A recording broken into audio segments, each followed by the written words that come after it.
Bonjour, c'est Amandine du blog Life Path to Happiness, chemin de vie vers le bonheur. C'est l'automne, les jours raccourcissent, la lumière baisse et la rentrée est à peine passée, vous êtes déjà sur les rotules. C'est le moment idéal de vous offrir 7 jours de Hygge. Détente, bien-être, convivialité, vous allez vous coucouner et ça va vous faire le plus grand bien. Jour 1. Bloquez-vous une demi-heure avant de vous coucher. Enfilez votre pyjama le plus confortable. Oui, c'est peut-être le moins sexy, mais en tout cas le plus chaud, le plus confortable. Installez-vous avec une pile de coussins, une petite tisane aux propriétés calmantes, une petite boisson chaude qui vous fait plaisir, une pile de magazines à feuilleter ou alors un bon roman et profitez. Jour 2.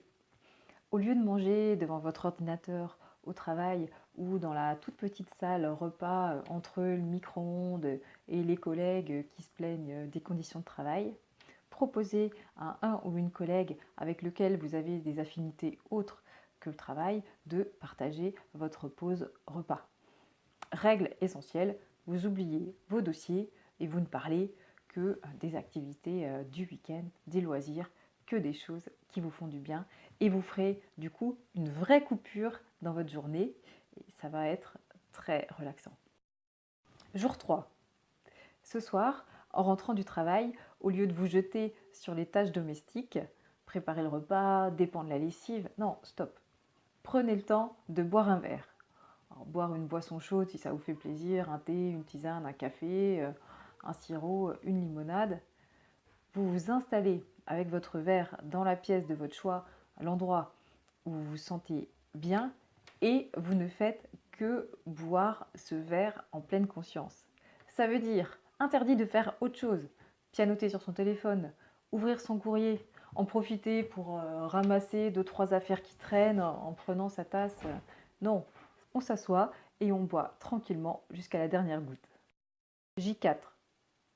Programmez une demi-heure de tranquillité, équipez-vous de quelques bougies et de votre téléphone pour diffuser de la musique douce et prenez un bain à la lueur des flammes en écoutant vos musiques préférées. J5, en cuisine.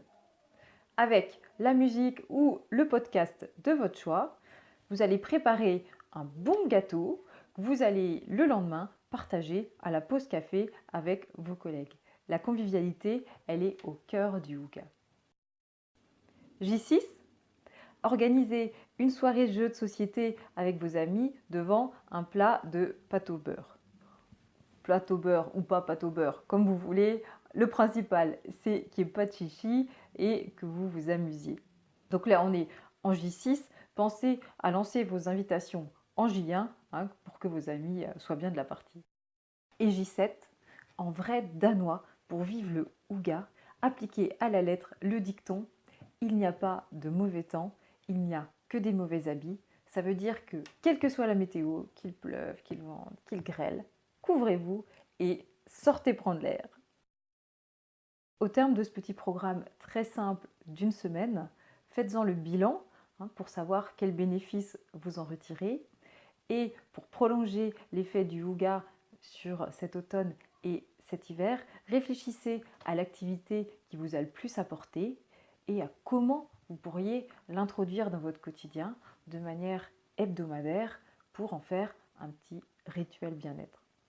N'hésitez pas à partager vos expériences dans les commentaires ci-dessous. Je vous en remercie.